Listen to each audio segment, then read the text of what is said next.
We are in the second chapter. Mm-hmm. Yesterday we did almost 60% of second chapter, and there is 40% remaining. Let's start with our prayers. Ishvara Parama Krishna Ishvara Parama Krishna Sachidananda Vigraha Sachidananda Vigraha Anadiradir Govinda Nadiradir Govinda Sarvakarana Karanam. Sarvakarana Karanam. The meaning of this prayer, let's meditate on so that we can understand this Supreme Personality's instructions in a very proper manner. Ishvara Parama Krishna is the Supreme Personality of the Godhead, or the Supreme Controller. Krishna is Sachidananda Vigraha, means he is the embodiment of eternality, knowledge and bliss. And Adiradir Govinda means he is the most primeval Lord. Sarva Karana Karana means he is the cause of all causes. So whenever we are reading this scripture, this particular scripture of Bhagavad Gita, we have to remember that this is the only scripture given by Krishna directly. Everything comes from Krishna. There is nothing which is not Krishna's. Only two things exist. Hold on one second. Two things exist.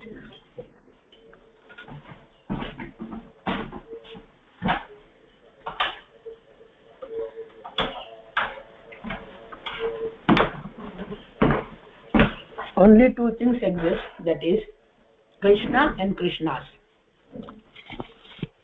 There is no third thing. So whatever it is there, it is Krishna's. So considering Krishna is the source of all sources, then we know the importance of what we are discussing.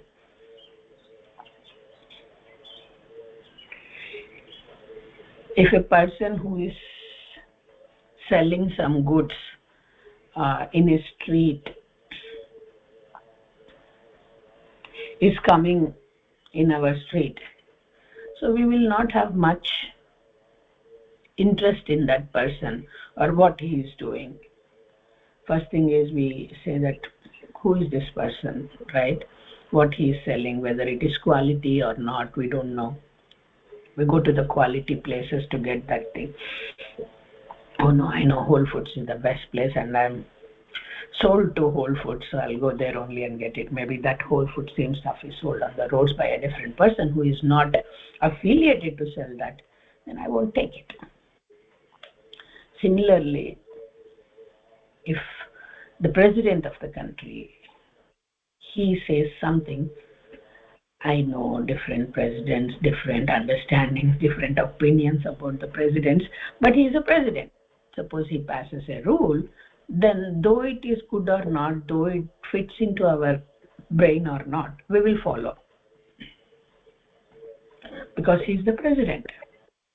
So all the Shastras, all the Upanishads, all the Sanatana Dharma, eternal Dharma, speaks about Krishna being the Supreme Personality of the Godhead.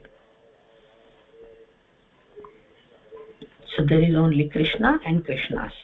Oh Mataji, there are a lot of wrong things happening. There are a lot of wrong people in the society. So is that also Krishna's? Yes. Because no other source. For suppose, let's say for the wrong people, there is some other creator. For wrong people, there is some other maintainer. For wrong people, there is some other destroyer. Then there will be two Krishnas. There is no second Krishna. There is only one Krishna. Now, $1 million question, why this one Krishna is allowing bad things to happen, encouraging bad people to do the bad things? I know second chapter is not much about that, but just emphasizing the importance of the Supreme Personality of the Godhead, who has given directly this scripture to all of us. So why does this happen? This has to do nothing with the desire of Krishna to give us. It has to do more with our desire to ask Krishna. Yeah, it is bad. It is bad. Coming to this material world itself is bad. Krishna told us, please don't go. But we did not hear. We wanted to go. We wanted to go. I want to enjoy separately from you, Krishna. That's it, period. So like that, people are there who want to do wrong things. And they pray. And this is all karmic. Krishna arranges the victim and the doer of the crime in such a way that both of their karmas get cleared, or one of their karmas get added and one of their other person's karmas get cleared. It's a cycle. Oh, still I don't want to agree on this, that Krishna is sanctioning bad things to somebody. It's your free will choice. You are asking Krishna that I want to live my life like this.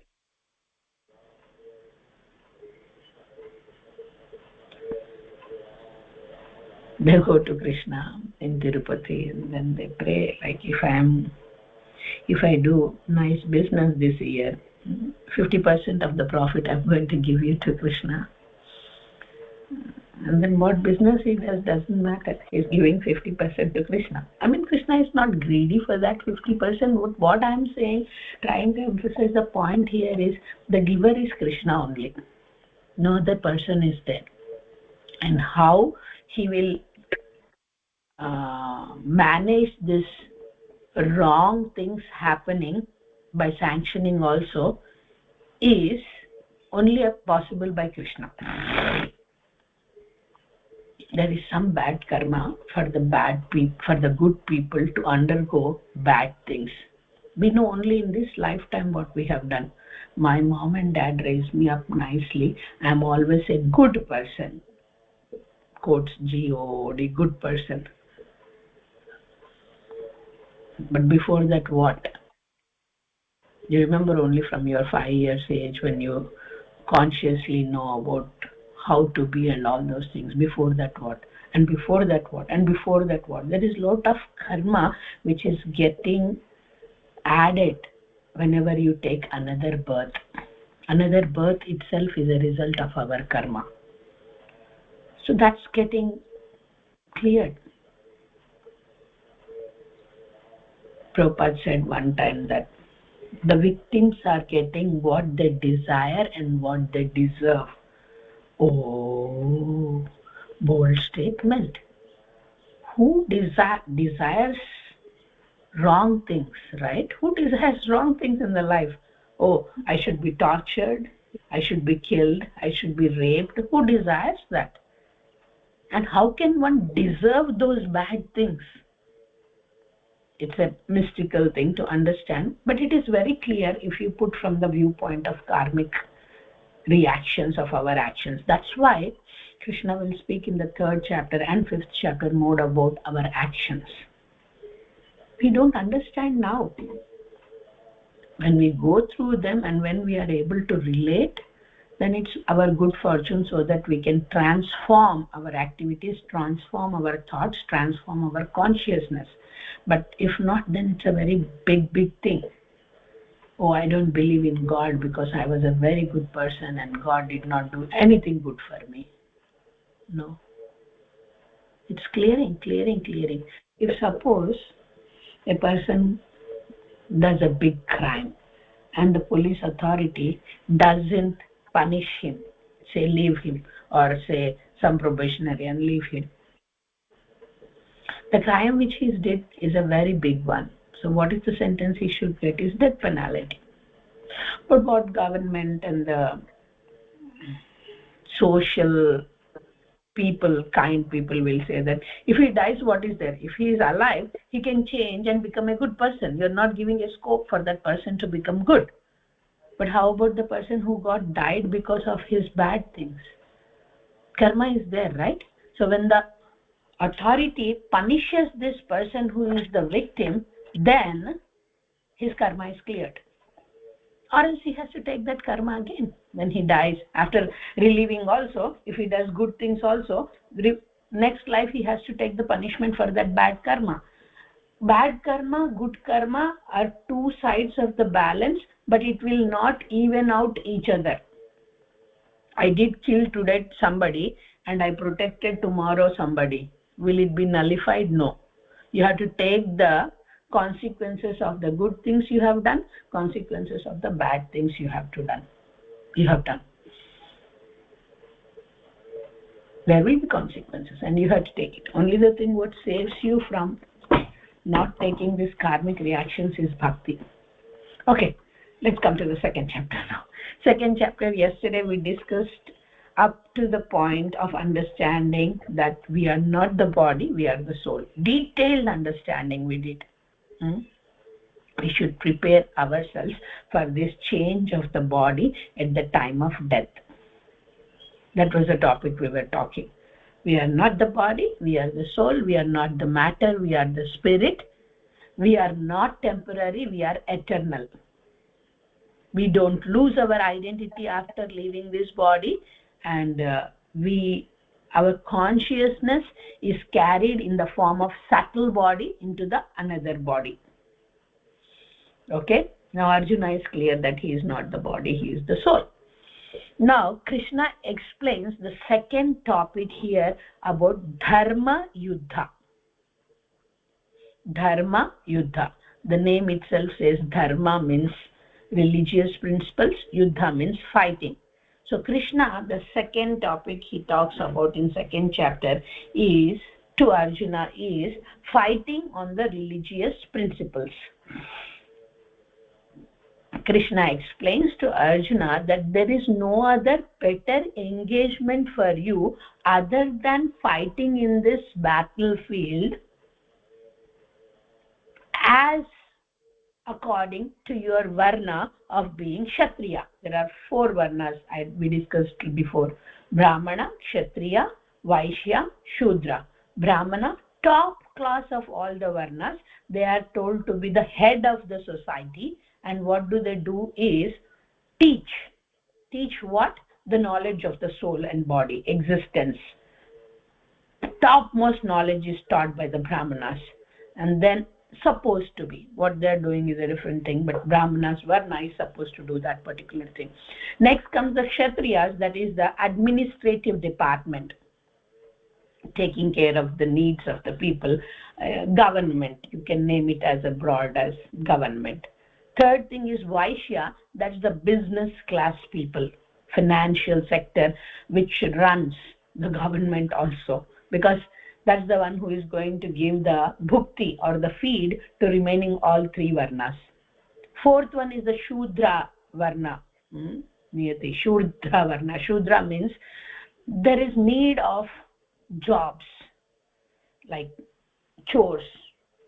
If the Kshatriya is involved in administration, if the Brahmana is involved in teaching, if the Vaishya is involved in business, they have some work to be done for themselves and for the society. That work doing menial works or the low class works doing category is told to be Shudra.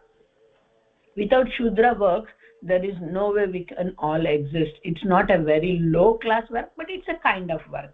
If there is no one who cleans our gutters, or who takes care of the roads, who takes care of trees cutting, or who takes care of the snow, who takes care of, it's not okay. You can do what is that called, lawn mowing for your house, but you cannot do for the community, right? You can do cleaning for the snow of your parking area, but not for whole roads in the streets, right? So those jobs, for those jobs we need Shudras. For those kind of jobs we need Shudras.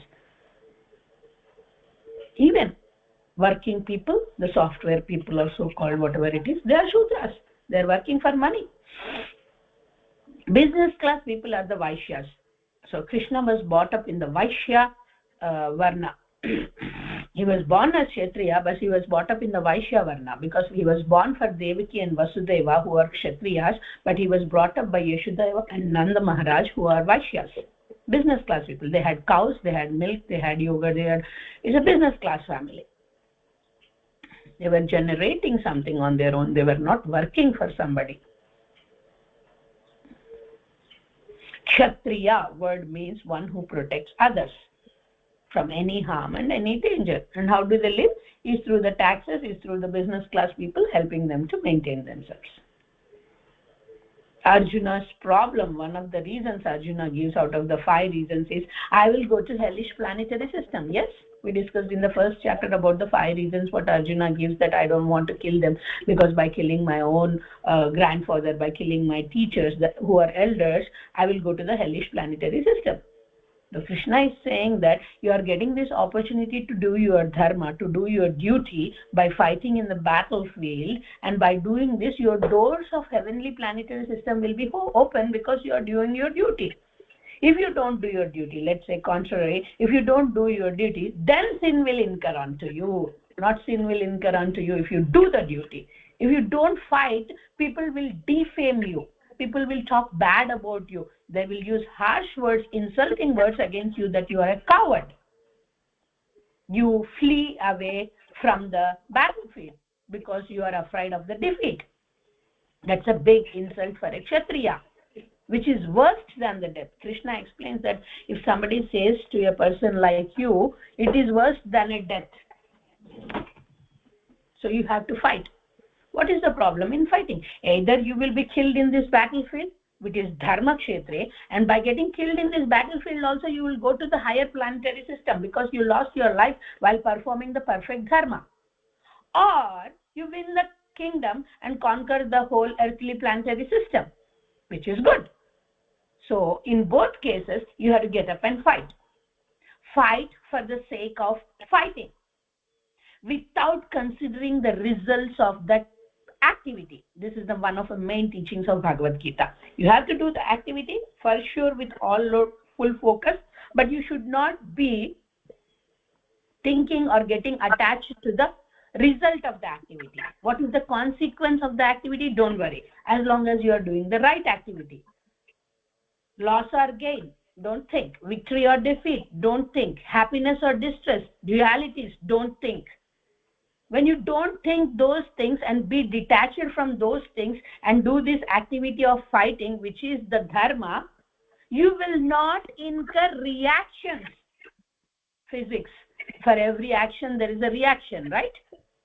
Yes. So when we do some good action, there will be some piety. When you do some bad action, there will be some papa karma. Now Krishna is saying, when you do everything for me, there is no karmic reactions. And when you do the activity without expecting any results, or without getting attached to the results, or without thinking that you are the reason for those results, then you will be saved from these sinful reactions. Krishna is the Supreme Personality of the Godhead. What is Krishna doing here? It's Krishna's arrangement, kids, that for all these miscreants to assemble here in the fighting against Pandavas who are dharmic, and they have to get killed. And by getting killed, what happens? The first day we talked about is the purpose of Krishna coming to this material world, to reduce the burden of Mother Earth by taking out the miscreants.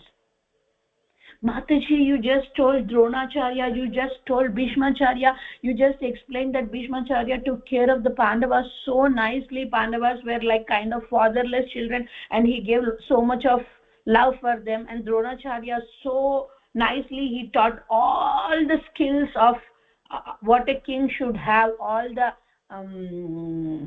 activities with which he can be a very good king. All those things are taught by Dronacharya. These are good people, Mataji. And you are saying that Krishna has collected all these people to get killed in the battlefield of Kurukshetra.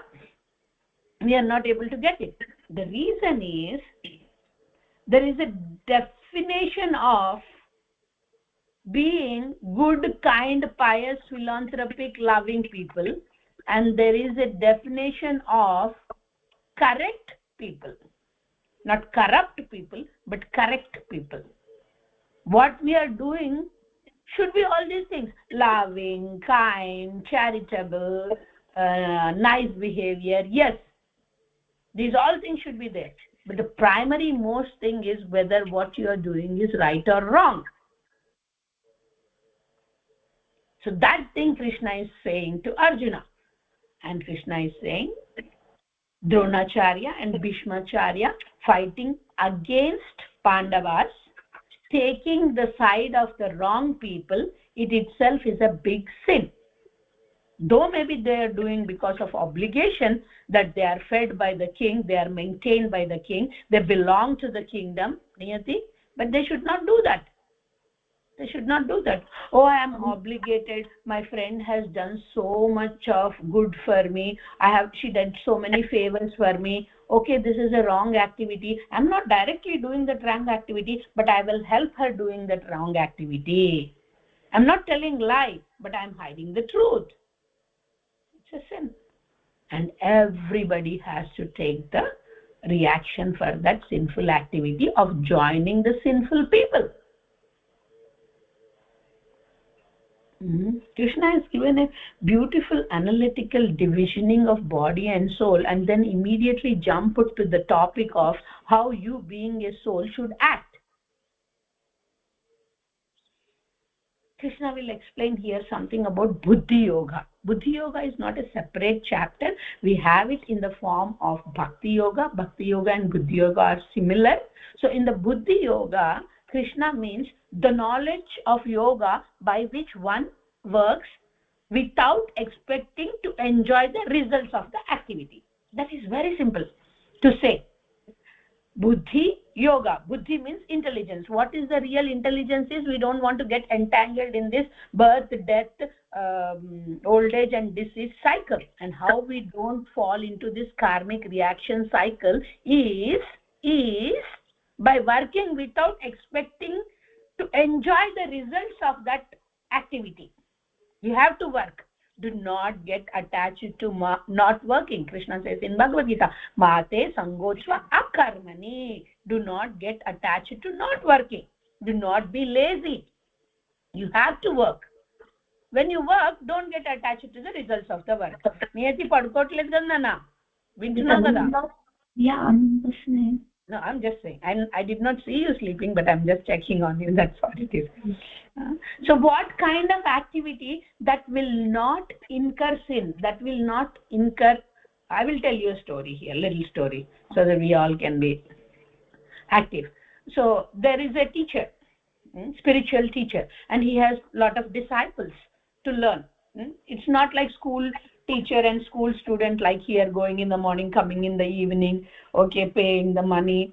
Here America, free education, but most of the places it's not free education anyhow. So it's not like that. Gurukul and the teacher and student will stay together from their student age of 4 or 5 years till they get to the youth age. Tata, see you, bye bye. Like you go for domes and college studies for 1 year, 2 year, 4 years, something like that, right? Like that, 4 or 5 years age, okay, see you, bye. They send it to the guru, they them to the guru, and they will be brought up by the guru and guru's wife, and they get educated by living the life. That's the education system. So that teacher has few disciples, few with him. So he was going. He was taking everybody for the pilgrimage tours. In the tours, they went to the river Ganga. And then he said that, okay, when you take the bath in river Ganga, all your sins will be washed off. Just take a spiritual dip. It's not called bathing of cleaning our dust over external body. It's like spiritual activity wherein you are remembering this sacred rivers and worshipping these sacred rivers and requesting these sacred rivers to clean off your dust from internally, from a number of lifetimes. So that is a sacred dip. So everybody jumps in and takes the dip. They go to the Yamuna river. Ganga is in different side and Yamuna is in different side. In the pilgrimage yatra, then they go to the Yamuna river. And when the disciples were ready to take the bath, the teacher says that this is a river in which when you take bath, your punya and papa both will be gone. So you just take bath. And then half of them do not take bath. And not half of them. Nobody takes bath except one disciple, because they don't want to lose their punya karma. Papa karma, everybody took bath. Punya karma, also losing. Many did not take bath, and the few or one who did not take bath. What is the reason they did not they took bath? Few or one who took bath. What is the reason they took bath? What is the reason why these people did not take bath? They don't want to lose their punya karma. But what is the reason why they took bath? Even though they know that they're losing punya karma, is either punya karma or papa karma. Whatever we did is a bondage. Because of those two, punya and papa, you have to come back to this material world again. It is mentioned as this material world is a prison house, and who do the punya karma are coming into this material world with the golden shackles, and who did papa karma are coming with the iron shackles. Either way, shackles are shackles. A person staying in a prison house with golden shackles will enjoy anything better than the person who is having iron shackles in the prison house? No, both are in the prison house. With these iron shackles, golden shackles, he can enjoy more? No, still he is bound, still he is tied. So the intelligent disciples of that particular spiritual master took bath so that they can get rid of even this pious and the impious karma, so that they don't have this anymore bondage. Intelligent people do that. So coming back to our Bhagavad Gita chapter, Krishna is saying that Buddhi Yoga is the yoga in which a person acts with full focus, but not expecting to enjoy the results of the activity, or not thinking that he is the doer of the activity. This is called, this particular doing activity is called, I am the doership mentality is called, I'm not getting the Sanskrit word immediately into my mind. Okay, this doership, forget about, I forgot, so you can also forget about Sanskrit word, but doership mentality, kartaham iti manyate. Kartaham means work or activity, iti manyate means I am the doer of this activity. Mataji, okay Mataji, expecting the results, let's say punya karma, papa karma, we get binded. But what is the problem with thinking that I am the doer of the activity? What is the problem? Because I am doing the activity, I am studying, I am getting the results, so obviously I will think that I am the doer of the activity. When you take this kartaham iti manyate or the doership mentality into your head, automatically the attachment towards the results, expectations towards the results will creep in. If you are the doer, if you take the doership mentality, you will feel responsible for the results whatever has happened. Then you will start feeling expectations for that results of the activity.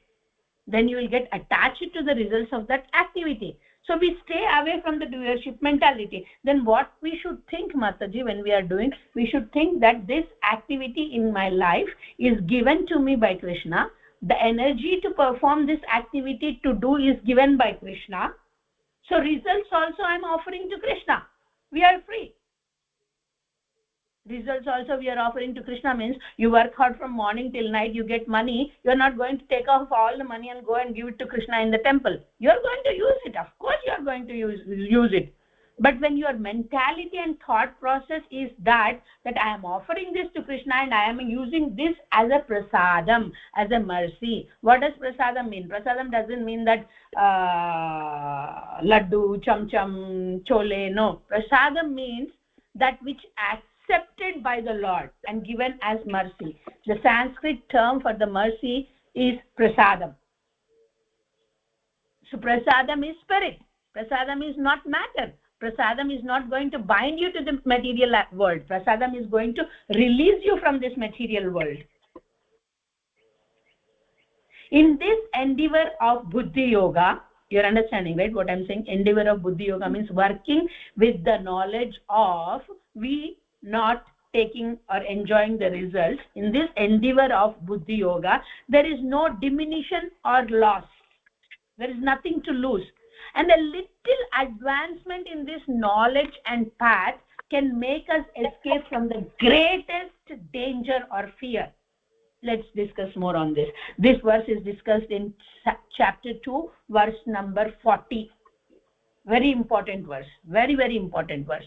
Neha bhikramanasosti pratyavayo na vidyate swalpamapyasya dharmasya trayate mahato bhayat. Biggest, trayate, we can cross over, we can escape the biggest fear or danger by doing what? By acting neha bhikramanasosti, in the buddhi yoga process of not expecting the results. There is no loss or diminution, not getting attached, neha bhikramanasosti. But instead we are going to release ourselves from the, what is this greatest type of danger? What is this greatest type of fear? The fear of death. We are not going to eliminate the death. Death is inevitable. When you are born, you are meant to take death. You are meant to go through death. When there is birth, there will be death, for sure. And as we are souls, there is no birth for the souls, or there is no death for the souls. The soul comes into existence in the manifested form and goes not into existence in the unmanifested form. But there is nothing called birth or death. If birth or death, then there is an age. The age is for this body. The age is not there for the soul. It is not having anything that is changing. Age changes, right? You don't remain the same 2 years old after 10 years also, or same 15 years old after 10 years also. Age changes. But for the soul, there is no change. So we have to do buddhi yoga activity. Any material endeavors or the results related to the material body ends up with the body. But in case of spiritual endeavors, and the results of the spiritual endeavors are carried with the soul as subtle body. Did I discuss something about subtle body and gross body before? Our body has two kinds of elements. One is gross body, one is subtle body. The gross body are 5 elements, what we call as panchabhutas: water, air, fire, ether. Water, air, fire, ether. What is the next one? Bhumir, apo, nalo, vayur, kham. So water, earth, mother earth. So these all are the 5 things. So these panchabhutas. So when our body gets useless, at that time our body goes into these 5 panchabhutas. Either you put into the ground, you cremate, or you put in the fire. Whatever we do, in both ways it goes into panchabhutas. But there is something called subtle body. The subtle body includes 3 things: mind, intelligence, and ego. This subtle body is not left here with the body. This subtle body is going with the soul. Gross body, subtle body. The subtle body is going with the soul. And when the subtle body goes, all your spiritual piety is going to go with the subtle body. And accordingly, you will get a new body wherein you can start your spiritual life from wherever you left from. And in order to do these buddhi yoga activities, we need knowledge. Knowledge is very, very, very important. When you have this buddhi, or the knowledge of what is right and wrong, then you will do the right thing. You don't water the leaf, you don't water the flower, you don't water the fruit. Instead, you will water the root. What is the reason for our existence here in the material world? Our desire. So you will work on your desire. Instead of the desires going towards the thing which is temporary and going to bind us to this material world, you will go towards the eternal desire of we getting back to Krishna. There are men of small knowledge everywhere. Everywhere we come across them, who are attached to the flowery words of Vedas. Now a different topic is coming, kids. Try to understand this topic. 2nd chapter, that's why it is called Samambhonam, or the name of the chapter, 2nd chapter, Sankhya Yoga in Sanskrit. But contents of Gita summarized. Whole Gita is summarized. So next topic now is going to come up is people who are ardent in following the Vedic scriptural flowery words. These portions of Vedas recommend various kinds of rituals. These are called karma kandic procedures. People in America, kids in America don't know these karma kandic procedures. There are a lot of karma kandic procedures from before even birth, from before even the time soul enters the mother's womb till one leaves the body, and 10 days, 11 days. There are a lot of procedures. These are all called karma kandic rituals for future lives.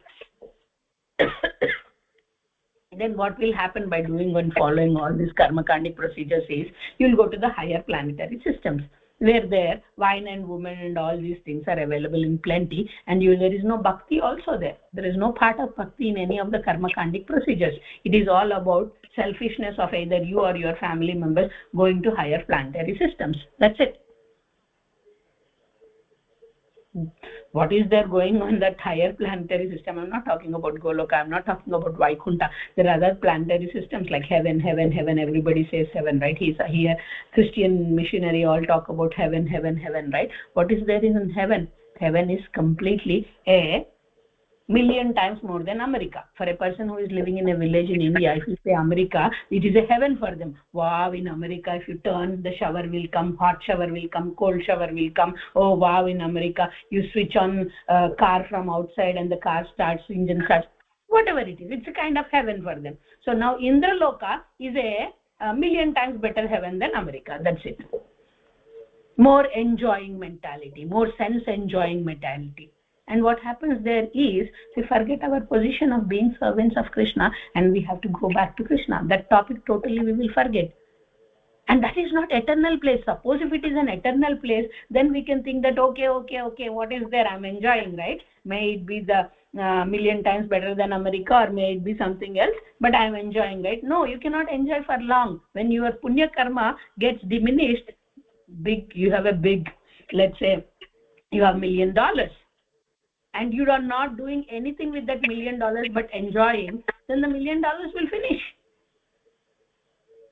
Like that, your punya karma also finishes. When your punya karma finishes, you no more stay in heaven, but again destination can be hellish planetary system or earthly planetary system, or again bondage it is.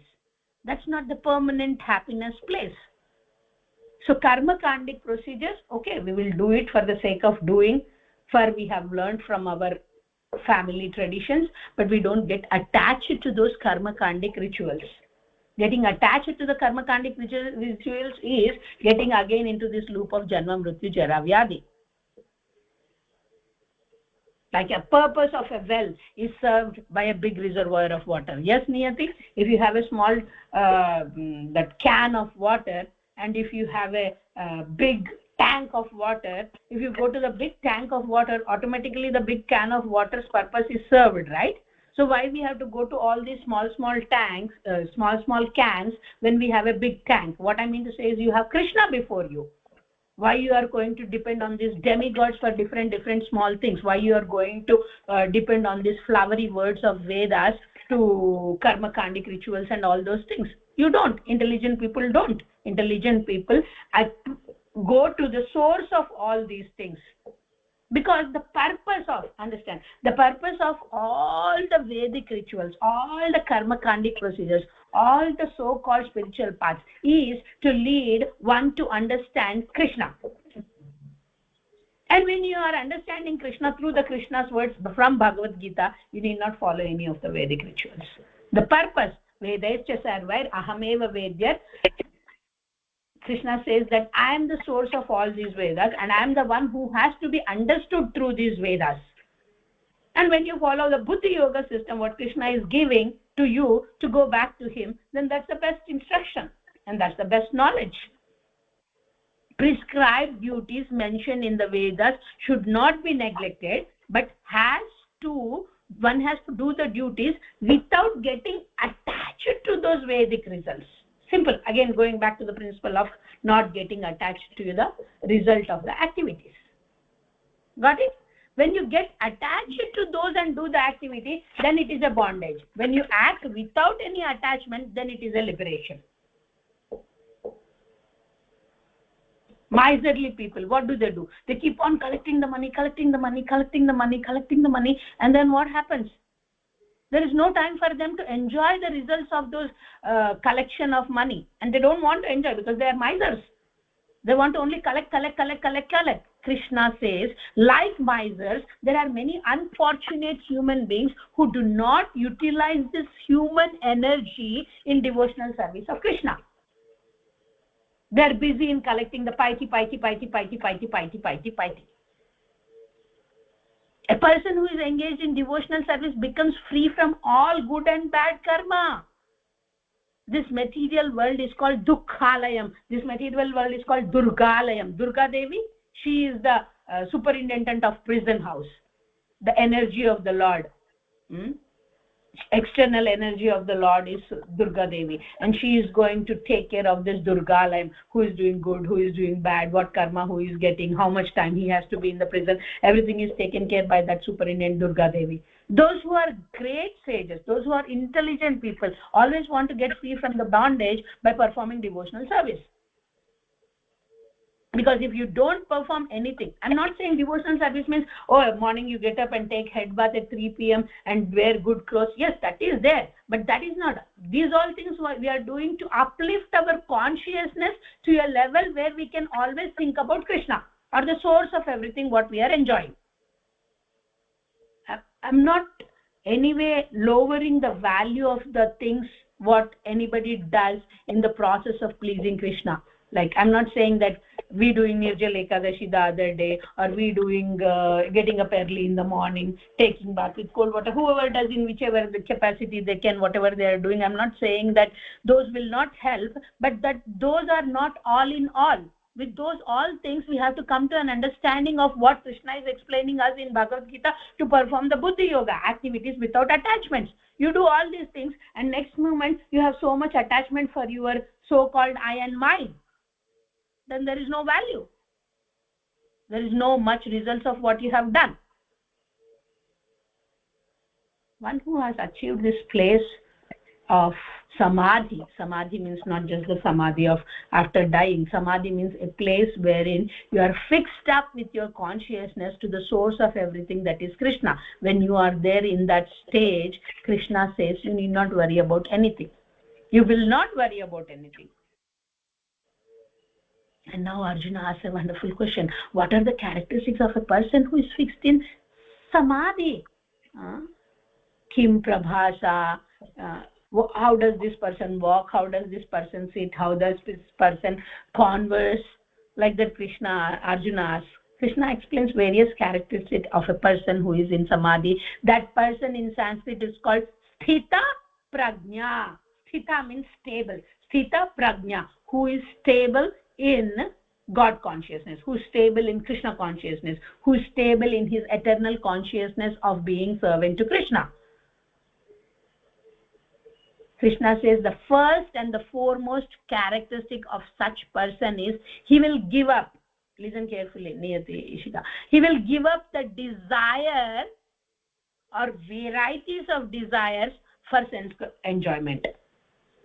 He will have nothing like, I want to do this for my enjoyment. It will be like, I want to do this for you, Krishna, because you have said that this is the correct thing. Okay, Krishna said that we should not eat without offering to him. If we eat without offering to him, it is said that it is sin. So whatever I like it, tasty, yummy pizza, burger, everything I make for myself, and then I will offer to Krishna because it will become sin-free. No, that's only intermediate stage like that. But the highest stage is, I will make what Krishna likes to eat, and then offer and take it as Mahaprasad from there. Got it? I'm not just talking about the food. Any activity you do, you don't do the activity that pleases you. You do the activity that pleases Krishna, and then you accept the results of that activity as prasadam from Krishna. The people who are bad people, we started with the topic of how bad people are sanctioned with what they want. They are doing in the reverse direction. They are doing what they want, and they are offering the results to Krishna.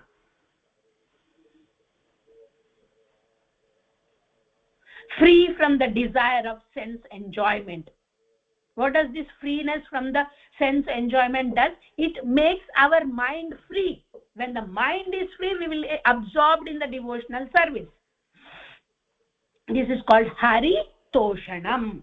Hari means the Supreme Lord. Hari means that one who hara. Hara means cuts. What cuts? The bondage from this material world. Hari Toshanam. Toshanam means satisfaction. When we do for the satisfaction, why, Manjuji, from the time you started the class, you are saying Krishna senses, Krishna has to be pleased, Toshanam, satisfaction. Why we have to please Krishna?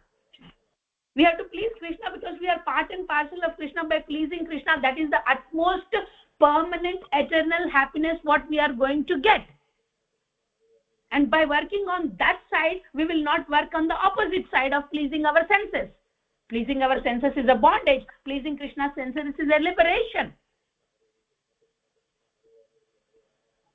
Srila Prabhupada says only by engaging in the devotional service, one is naturally able to get the higher taste. It's not like, oh, I want to eat non-vegetarian food, but I will not eat it because it is wrong, and I will always contemplate on the taste of that non-vegetarian food.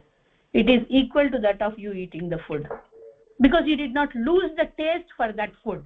And how can you lose the taste for that food is continuously practicing that which is prasad, or that which is mercy. Automatically lower taste will go. You cannot say like, okay, today I heard the second chapter of Bhagavad Gita, I understood that I am not this body and I am the soul, and tomorrow onwards I'm going to do something drastically. No, it won't happen.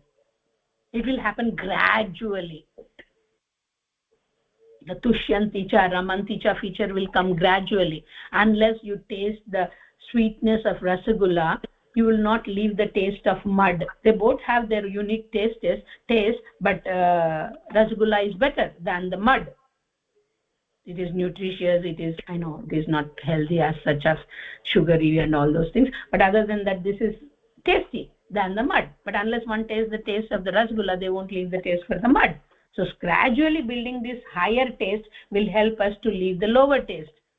Towards spiritual taste, material taste will slowly go down. And Krishna says for doing this, we have to engage all our senses, including the mind, in the midst of threefold miseries, also in the service of Krishna. What are these threefold miseries, Mataji? New topic you are getting. Miseries categorized under three folds.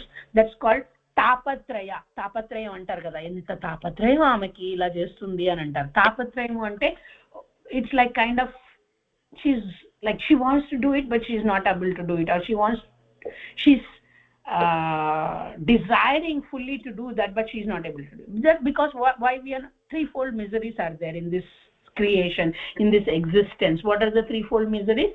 Adhyatmik, Adi Bhautik, Adi Daivik. Three names. Adhyatmik means the problems created by our own body and mind. Yes or no? The body is really we can relate to bodily problems very easily. I have headache, I have tummy ache, my hand is paining, my leg is paining. And the mind says that I have headache, right? Mind says that I have body pain. Yes, there is pain, I'm not saying, but who is telling you is the mind. I'm depressed. I was seeing yesterday some reel of an Indian mother and son, small reel they made, and the son is saying, I'm going to depression, and the mom slaps him and says that you cannot go anywhere, we don't have money. She's thinking it's a kind of vacation. We don't have any money. How can you go into depression? Just sit quiet until we earn money. You cannot go into depression, something like that. So it's like we have to understand that the mind plays very important role. Every psychiatrist who treats 100 patients at least every month goes every 2 times in a month to a psychiatrist. The mind is busy in solving the problems of others, and he needs some therapy for doing that. It's a research, it's a survey. They all go there because they feel that mind is so important. Their mind has to get trained, first of all, to train others' minds. these all psychiatry problems, these all counselings, these all therapies, why do they happen is because of the problems created by our own mind. They train the mind. In the mind, and what does the mind want to do? Mind wants to listen. That's it. Mind wants to be listened, wants to be heard.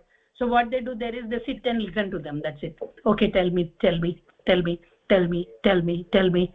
90% the patient talks, 10% only the doctor talks.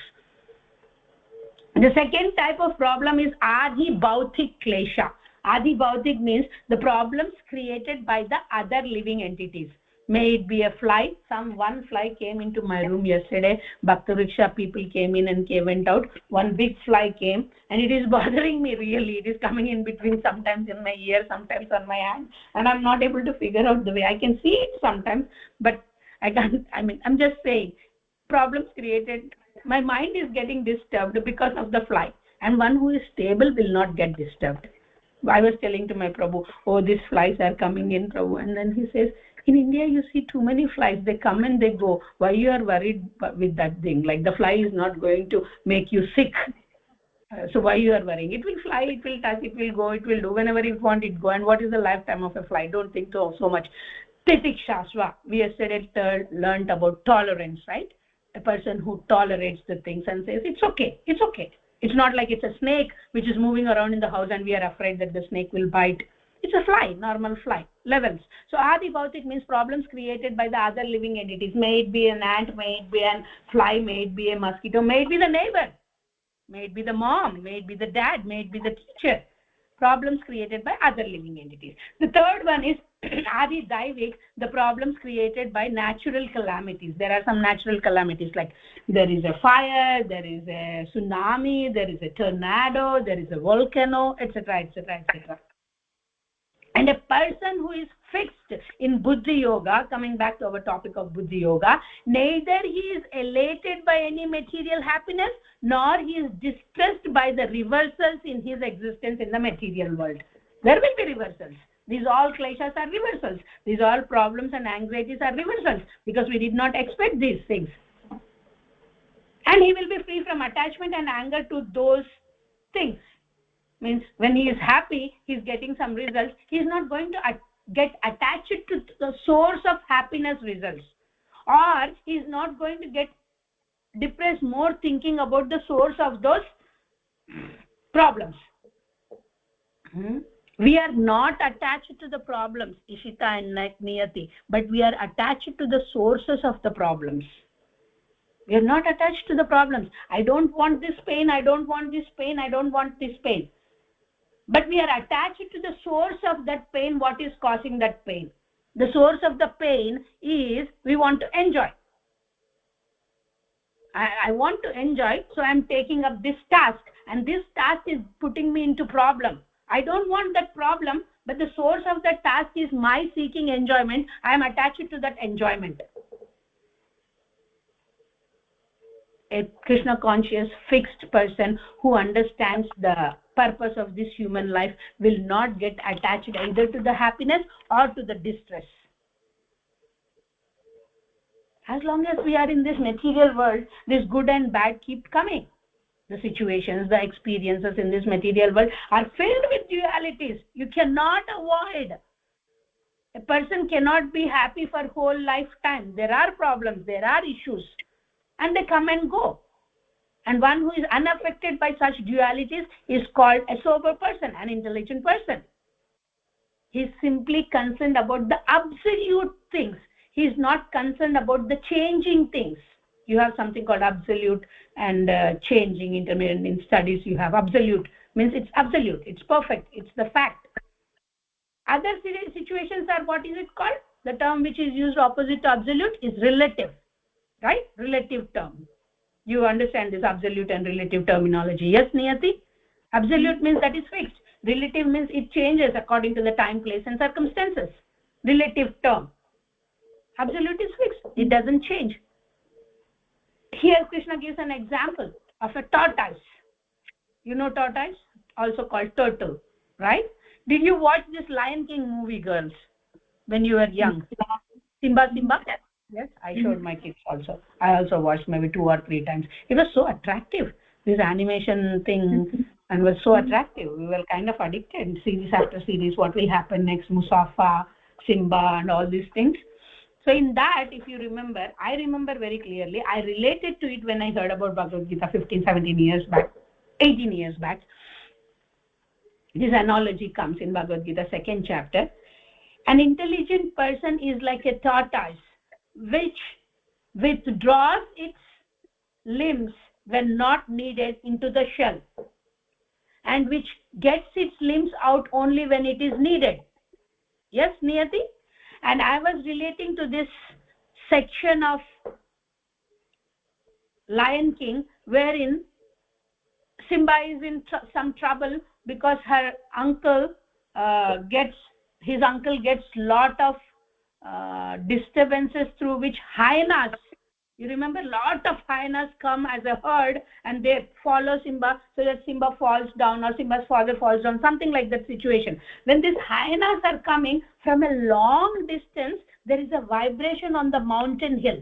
On that mountain hill, a tortoise is shown, just to tell us, the director of that animatory movie want to tell us that these vibrations are being experienced on the mountain by the tortoise from a long distance. The scene was to tell us, the screenplay was to tell us that there is an imminent danger coming soon. And then immediately what does this tortoise do is it pushes, or what is it called, it gets his limbs inside, it pulls its limbs inside, and what remains outside is just shell, Niyati. And when that big hyenas, herd of hyenas jumping and howling and then stamping coming on the mountain, they stamp on this shell also and they pass, and nothing happens to the tortoise. And that when hyenas herd is gone, then slowly the tortoise gets its limbs out. What is this analogy given by Krishna here? Krishna is not giving Lion King analogy, but I am trying to relate. But what Krishna is saying is, whenever these senses are not needed to be active, we should learn to I'm not getting English word. We learn to move it in, take it back. We should not get them out.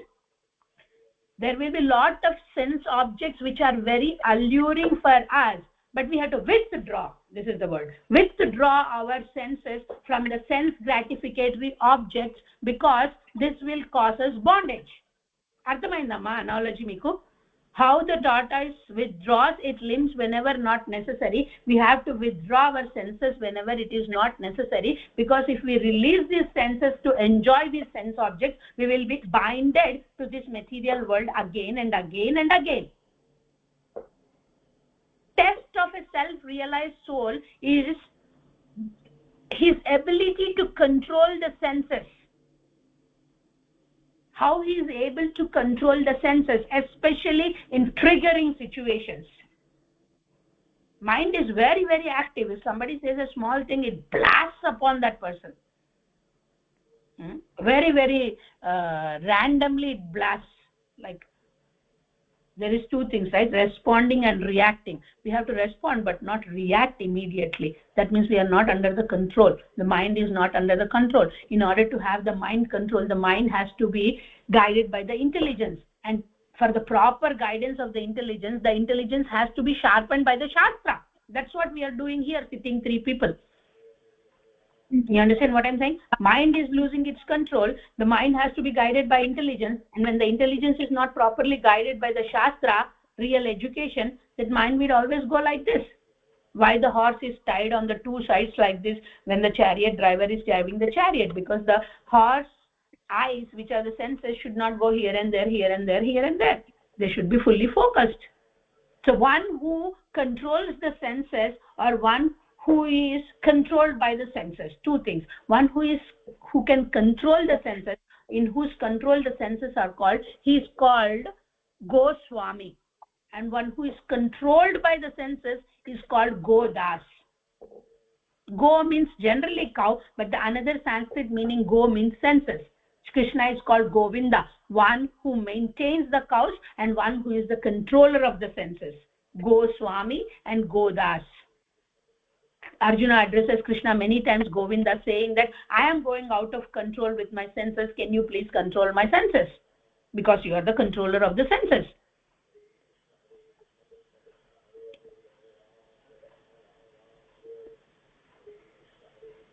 Danger is everywhere, and that danger, we are trying to accept that danger through these senses. We don't want to do that.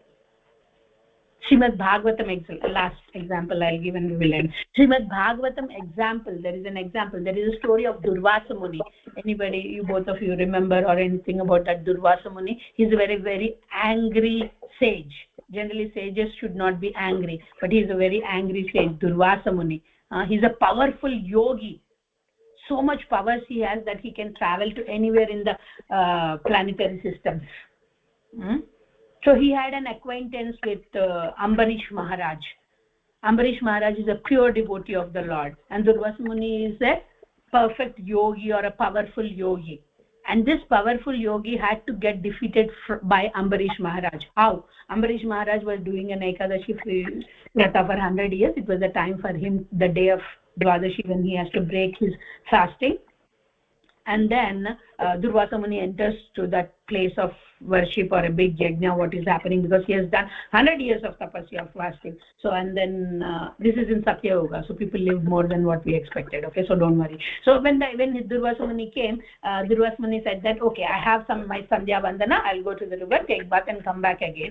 Okay, what should Ambarish Maharaj do? He is waiting, but there is Dwadashi Parana timing. In that timing, you have to break the fast, or else his 100 years fasting will be of waste.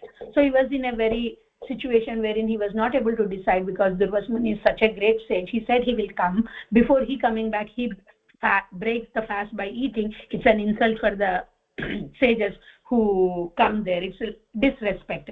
So he was in a very much anxiety, and the people over there suggested, who are learned Brahmanas, suggested that by taking a sip of water, it doesn't mean that you are breaking the fast, and at the same time you are not insulting the sage. You are breaking the fast because you are fasting on water. So take a sip of water and it will not be of any harm.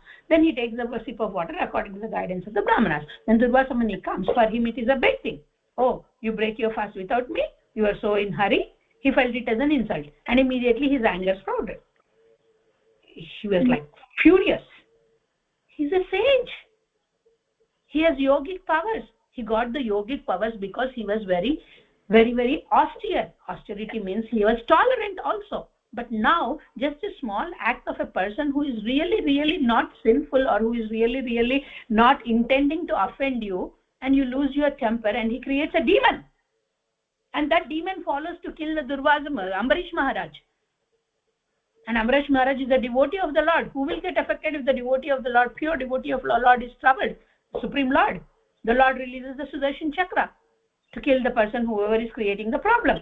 And then that demon is been killed, and then the Sudarshan Chakra follows Durvasa Muni, and Durvasa Muni runs over all the planetary systems, Shiva Loka, Brahma Loka, this Loka, that Loka, and finally Vishnu says that let's go to Krishna. Krishna is the one who's going to save, or something like that, Vishnu says. And then Vishnu says that, okay, I have no powers. Once they release Sudarshan Chakra, I cannot stop that Sudarshan Chakra. Now you have to take the shelter of the person for whom the Sudarshan Chakra is released. So Durvasa Muni comes and request Ambarish Maharaj. He won't bow down, because Ambarish Maharaj would not allow him to do that, keeping your respect up. He will not allow him to fall down to his feet. So he says, rescue me, shelter, shelter, shelter, please protect me. Vishnu said that you can only protect me. And what does Ambarish Maharaj do? As a devotee, he says that whatever piety I have, spiritual piety I have, if I have done one day also proper worship to our master, Sudarshan's master is also Lord Vishnu, Ambarish Maharaj master is also Lord Vishnu. If I have done something towards our master, which is called very effective, very productive, very spiritual, then let all that piety go to Durvasa Muni, and you release him from this fierce flame of Sudarshan Chakra. And then Durvasa Muni gets released from that. What is the essence here? We have to control all the senses properly. Ambarish Maharaj is not a great yogi. He doesn't have any yogic powers. He can't fly in the air. But Durvasa Muni can. But he did not have control on the senses. Ambarish Maharaj had complete control on the senses, because his shelter was Supreme Lord, not the yogic powers. When this demon came, everything became hazardous. But Ambarish Maharaj did not move from his place. He was thinking, if I have done a mistake, let me be killed by this demon. And if I did not do the mistake, I'm always under the protection of Krishna. Whatever he wants, I let him do. Very important lesson. I'm saying every time last thing, but this is the last thing. One other thing, where this all starts. Okay, there is a section of Bhagavad Gita, second chapter. If I miss that, I will feel I did not do the justice for second chapter. So last part, nearly this is really last.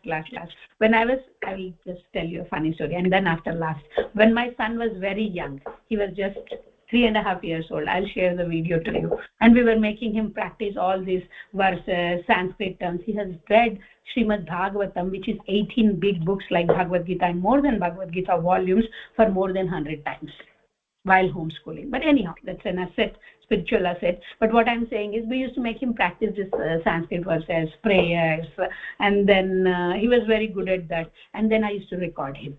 And then he did not like recording, but I used to bribe him that, oh, as soon as you are done, I'm going to give you rasgulla, or I'm going to give you favorite, his paratha, whatever it is. And then he used to say, okay, I will do it. He used to hold kartal, 3.5. And he used to do the prayers. And then when he used to do the one prayer, then I would say, Shreya, please. In the recording, it is recorded. Shreya, please, next prayer, this one. Then he used to do next prayer, next third prayer. And then I would say, this is the last prayer, Shreya, I promise this is the last. I don't say promise, but this is the last prayer. And he says, last. Right, this is the last, right? You can see in the recording, you'll be happy to see. It's just 3-4 minutes video, but it's last, like that. I'm telling you, this is last, and keeping on adding the things, but it is useful. So I'm talking about this section, which is very important, how it relates. So this section speaks about contemplation. You all know what is contemplation?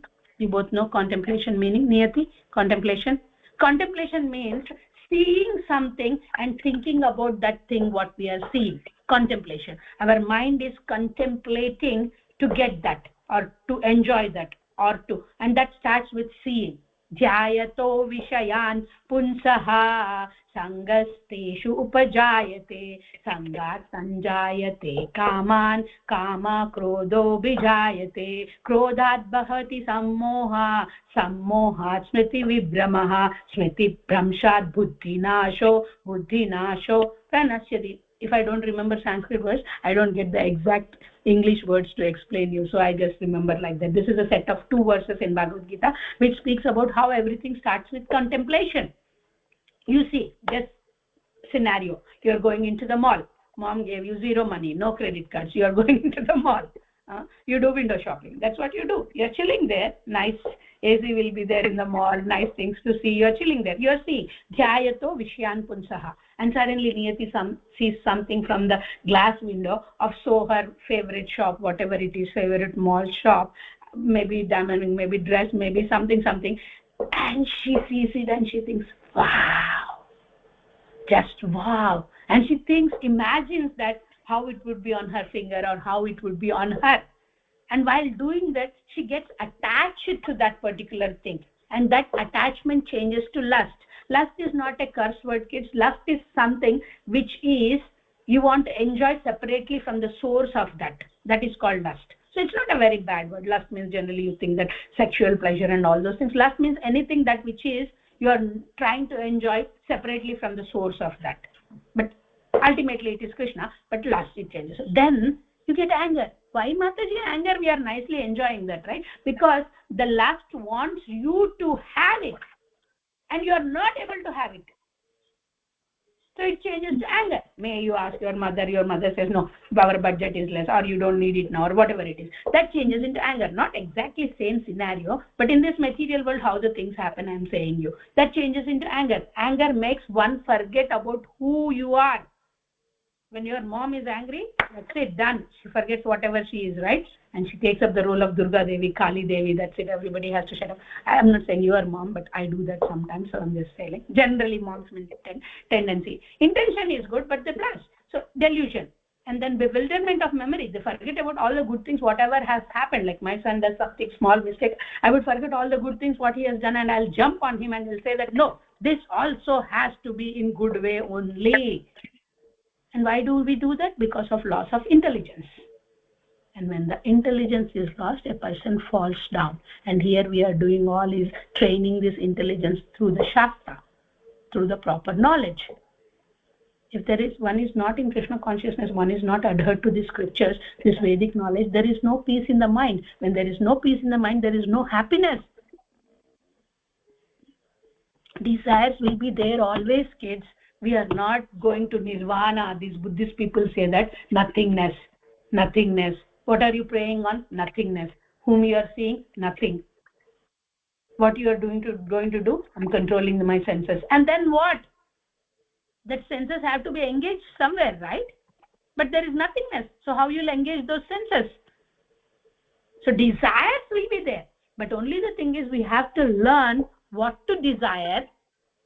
That happens only through proper knowledge. Desire something which is eternal. Don't desire something which is permanent, temporary, and which is going to lead you to this bondage. Such persons can enter into the kingdom of God. And there is no doubt about it. So life is the whole preparation for the examination of the death. So this second chapter speaks about three things mainly. One is body and soul concepts, Sankhya Yoga, or analytical divisioning of our existence. Second thing is Buddhi Yoga, which is very, very, very important for us, how to act without getting attached to the results of that activity. And the third thing is contemplation, Dhyayato Vishyan Punsaha. Unless the intelligence is sharpened by the proper knowledge, you will try to see wrong things, you will try to enjoy wrong things, you will get attachment, you will get lust, and finally you have to get back into this material world. Not like nice Niyati and Ishita in nice bodies in America, into nice pious parents. No, not like that. You will be into any abominable bodies. You can be. I'm not saying you will be. You in the sense, not Niyati and Ishita. Whoever does not follow this, they can be anywhere. What is the problem with another life? One day Srila Prabhupada was giving the class, and Srila Prabhupada said that you will be in a dog body if at all you try to do something. And then one person raised his hand and said, I don't mind to be in a dog body. Okay, no problem. Tatastu. He's thinking dog's life is good because dogs here are taken nicely in the cars.